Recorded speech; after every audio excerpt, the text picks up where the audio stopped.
Den fede so. Men så hold nu din kæft, din fede frikadelle. Du ligner en af de der rullede Netto-busser i forgårs.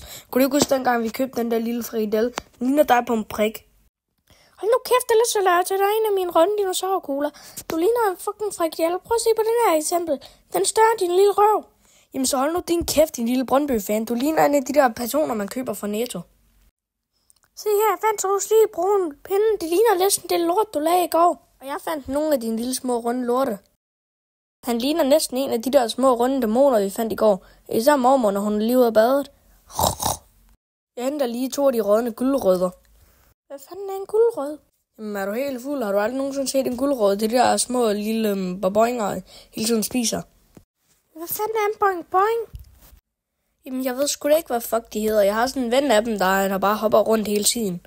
Jeg stjæler lige fars handsker og holseklæde. Giv mig 2 sekunder. Den er sgu længere, den roulade, jeg købte i går. Jamen så hold nu din kæft og lad os kvæle ham med det her halsterklæde. Hvis du kvæler ham, så sætter jeg de handsker på.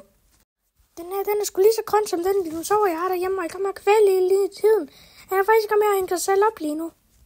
Mor, kom se det her. Wow.